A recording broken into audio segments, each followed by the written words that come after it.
Hiding in plain sight, the art of stealth camping. Hello world, wake me up to another good morning, time to go. Oh, we are all looking for adventure. We are all looking for adventure. We are all looking for adventure. We are all looking for adventure. We are all looking for adventure. G'day there guys, thanks for watching, and in this video today we are going to be talking about stealth camping, otherwise known as sleeping in your van on the side of the road and not in a caravan park or campsite. Now, there are a lot of people who post questions about this subject on various websites and Facebook groups, and I'm going to try and answer a few of those questions. Now, this is just based on my experience. I'm not a legal expert, and at the end of the day, if you stop somewhere and it doesn't feel right to you, then move on and find somewhere else. Now, to start with, I'm going to take you on a little roadie that I did this weekend to a small island off the coast of Brisbane called North Stradbroke Island. A great little spot. We did stealth camp on the first night waiting for the ferry. We had a really early ferry on Friday morning, so we did stealth camp, and so here you are. So I'm just on my way down the mountain, and I just stopped at a place called Beachmont, and I think you could possibly say that Beachmont is the Interlaken of Australia, and here's why.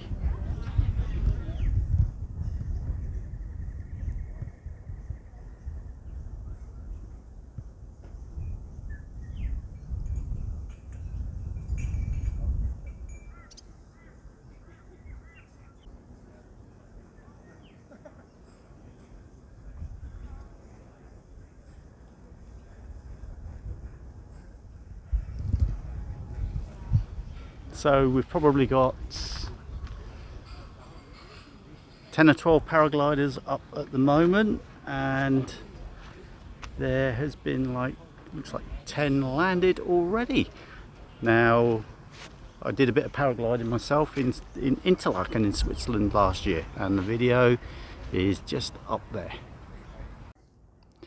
So I have just come down from Binnerborough, which is just about there, and so we are looking roughly about south, and we've got Mount Warning in the middle through to Springbrook National Park and down into kind of where Natural Bridge is, which is down in the valley there. And I'll just zoom out so you can get a wide look. And it is just a stunning day today.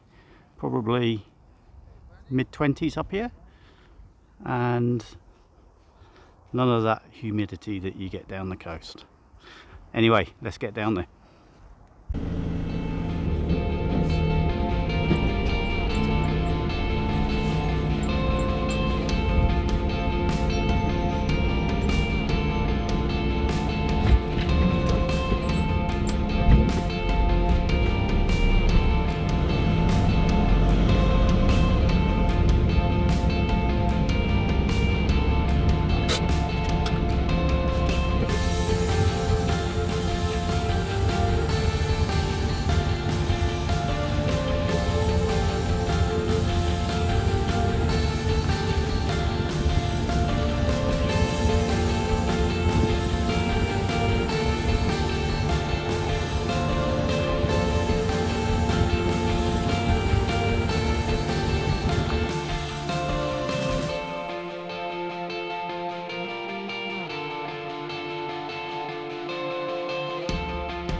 So let's talk about the legal side of it.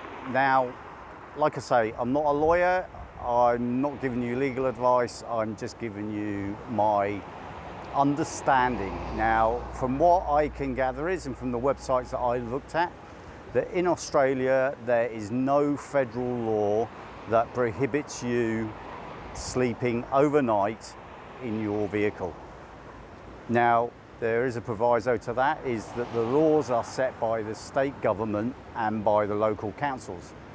And so generally police officers in particularly Queensland aren't interested or particularly worried about you sleeping in your vehicle.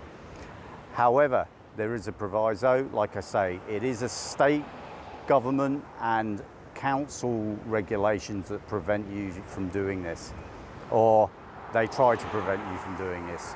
Now, I am going to give you some do's and some don'ts.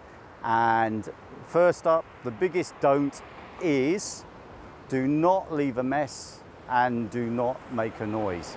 Now, like I say, police officers aren't generally interested unless you're making a mess or making a noise or a disturbance. So keep your head down and the police aren't interested. Now, when it comes to here on the Gold Coast, I have heard that council rangers do walk around early in the morning with a police officer. I think primarily this is for safety. And I have had a couple of Gold Coast warnings, but never been knocked up and never been fined. And we will run through what to do if that happens to you and the equipment that I use when I do stealth camp. Now, back to Straddy. Good day everyone, welcome to welcome to North Stradbroke Island. Now this is just a quick welcome because we are about to get hit by that storm. So we're a weekend at North Stradbroke Island, beautiful island, only an hour from Brisbane and hour and a half from the Gold Coast. And I'll let you have a quick look.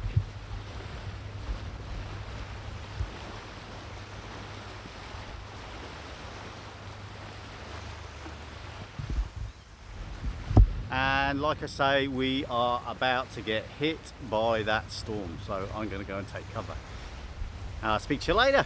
I hope you enjoyed the video. If you do enjoy it, please like and subscribe, and let us know your thoughts.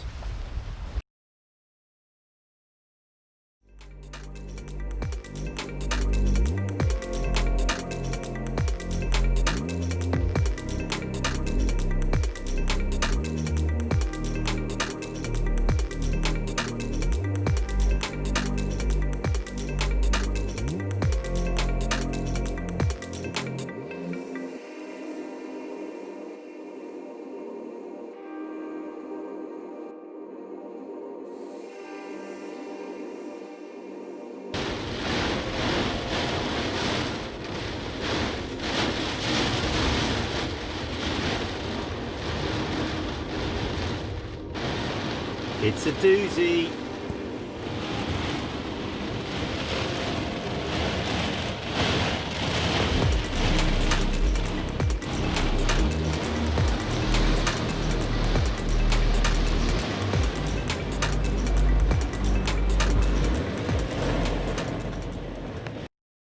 Now here is one of the warnings that I got from the Gold Coast City Council. Now I didn't actually get knocked up, I just found this on my windscreen in the morning. Now whether on this particular night they were feeling you know, nice or whatever, or whether it was the actions that I took for them to try and discern whether someone was actually in the van or not, I'm not sure. Anyway, I will run through a bit of advice if you do get knocked up by a council warden during the night later in the video. And here is the website that I've found some information on, just to clarify what I'm saying. Now, here is a website that I found with some information regarding sleeping in your vehicle. I have no allegiance whatsoever to this company. I just Googled sleeping in your car and came up with this website. So it has some great information on it. Now, here are the steps that I take when I stealth camp. Now, my window, my side door window on my van is tinted with ambulance tint, so you can see that during the day there's no blackout on the inside of this at the moment. So normally during the day, as you see, that you cannot see inside the van from the side window. Just take you around the back, and on the back window I have it's not quite ambulance tint, but it's pretty dark. And then on the inside I have two blackout curtains that have magnets fitted to them. Now these are, I normally leave these up all the time actually, so as you can see, still you can't see in. Looks like a normal window, but you just can't see in it. Now on the front windows, the passenger side and the driver's side, I have darkest legal. So this is the darkest legal tint that I'm able to have inside the van. And as you can see, you know, normally during the day actually you can't really see much in there, but you can still see through it. And obviously on the windscreen there's nothing. Now the steps that I normally take when I'm stealth camping is that I've shown you the blackout curtains on the back doors. Now I also have two blackout curtains for the side passenger door and driver's door. They're white on the inside, black on the outside. So what I can use them is I can swap them to the opposite side and use them as basically sunshades during the day. Normally I just put the black up anyway. And then on the side window I have a blackout curtain. These all have magnets fitted to them, so they fit to the side of the van. A friend made all these for me, so that was handy. And basically at night, obviously at night when it's inside the van and the lights on, you can see in through that ambulance tint, so this just blacks it all out. And then what I also have is, now I'll show you all this, how this works in a second, but I have a strap that goes from the driver's door, the handle on the driver's door, through to the handle on the passenger door, and I put that through with a little loop. And basically that's a bit of an extra security device, in that if someone decided that we're going to break the window and try and open the door, one of the doors would pull against the other door and keep it shut. It's just more of a deterrence more than anything, just to slow someone down. Touch wood, luckily I have never been broken into, so, and I hope that that doesn't happen, but it's just another deterrent to it. So I'll put these all up and I'll just show you what it looks like from the inside. Oh yeah, and also on the windscreen I also have a big blackout that is actually the side of a shower tent that basically goes on the inside of the van and just blacks out the inside of the van. Now I'll just put this all up and show you what it looks like from the inside. Now here we are inside, and I haven't put the windscreen on because just to get some light for filming, but you'll get the idea. And so there's the side screen up against the, obviously the side window, and these are the passenger screens. Now here is the strap that I use, and it just goes through one handle on the door through to the other handle on the other door, and just keeps them shut. And I'll just show you. So when if that door was to open, it would only open that far, not far enough to let someone climb through. And that's basically what I do. Very simple, very easy. I also have two blackout curtains on the inside, so at night I can also just close those just to stop any light coming in or going out whatsoever. But normally I only close those when I go to bed, because I actually like the cab area. It gives you a bit more extra living space. And there we go. And this is what it looks like at night with the lights on.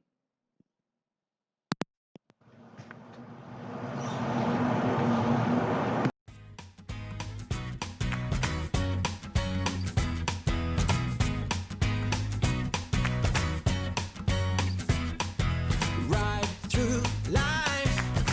Every day is a new beginning. Shine your light. It's a day and the world is waiting. Move along to the song, singing in your soul. Feel the beat, clap your hands, let it take control. All you need, all you want, are you ready to find your way? 'Cause every day is a new day. And everything's going your way. And you wanna make it last forever. We'll keep it together, 'cause it keeps getting better. Whoa, oh, ride through life and move ahead to your destination. Shine so bright, be the light of a new creation. If the world is a stage, better start the show. 7, 8, 9, 10, ready, set, let's go. Turn it on, turn it up. Are you ready to find your way? Now, I'm just going to run through a couple of recommendations of where to stay and where not to stay. And as I said previously, this is just my opinion. If you get somewhere and you don't feel comfortable, don't stay there. Move on and find somewhere else. Now, one of the major places that I will not stay is somewhere picturesque. So basically, any beachside parking, any park side parking. These are the first places that council wardens target when it comes to people sleeping overnight in their vans. So I just avoid them pretty much at all costs. Now, you can stay as long as you want during the day, but I normally move just before it gets dark. Now, some of the places that I would stay, that I do look to stay, they would be under, in the view of holiday accommodation, such as hotels and holiday units. Primarily because obviously the residents that stay in these units are only there for a short time, and they're on holiday themselves, so they're not really looking down; they're looking out to the view, and so generally that is somewhere that I do stay. The next place would be outside backpacker lodges and hotels. Primarily backpackers have vans. So backpackers have lots of vans and they go on excursions and they leave their vans parked outside backpackers. So really you don't look out of place. And you get there and there are other vans there. So that is one place that I will stay. Another place that you can stay, although I do avoid this myself, I'm not a fan of it, is industrial areas. Now, this is primarily because in industrial areas, although the places are generally empty at night, they do attract other sorts of unsavoury characters. In Australia, you get a lot of hoons. Now, a hoon in Australia is someone who loves to do burnouts in his car, and you do get a lot of hoons in industrial areas, and so hoons don't make for a great night's sleep. So I'm not a fan of industrial areas. In fact, I can't think of a time that I've stayed in one. Now, I think the biggest tip of all when it comes to finding somewhere to stay is, go to the beaches and the parks and everything like that during the day. Obviously, search for your spot that you're going to stay overnight, but arrive in that spot late when it's probably dark and leave early. And generally when you do that is you get very little hassle or intervention from council wardens. Like I say, I've never been knocked up by a council warden, although I have had a couple of warnings. So that is probably the biggest tip that I could give you. Now, there's not many do's and don'ts. We've been through a couple of the do's and don'ts previously. The biggest ones are don't leave a mess and don't make a noise. You know, don't stay in an area that you're not comfortable with. And you know, you get a feeling yourself. Now, one of the biggest things is if you do get knocked up by a council warden, my tip for you is just lie still, don't make a noise, and let them pass. Because if you do that, they just think that there's no one in the van. And particularly, I think, on the Gold Coast, they can't physically give you a fine unless they have to physically give it to you. They just can't give you a camping in your vehicle fine without physically giving it to you. Now, I have seen, now I think this is coming into a few places in New South Wales, in particular Byron Bay. I did see a sign at Tweed Heads yesterday, and that is that they are banning parking between a set time. So yesterday, the one I saw was between 11 p.m. and 5 a.m. So basically making it illegal to park over those times, so overnight. And then in that case, if you park there, they don't need to give you a camping in your vehicle fine. They just give you a parking fine, and they don't need to even give it to you. They just slap it on your vehicle. So I have seen that coming in quite a few places. Anyway, the thing is to enjoy it, relax, pick your spot, and when you pick your spot, it becomes very relaxing. Now guys, that concludes this video. I hope you found it useful. Please like and subscribe and comment below if you have any questions. It's great to get questions. And I'll just spin you around. It is, I am parked up, so I'll just spin you around to show you what it looks like at night.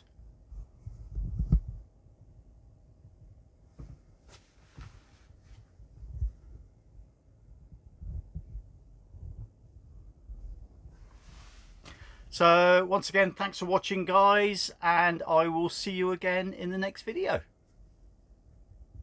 Hello world, wake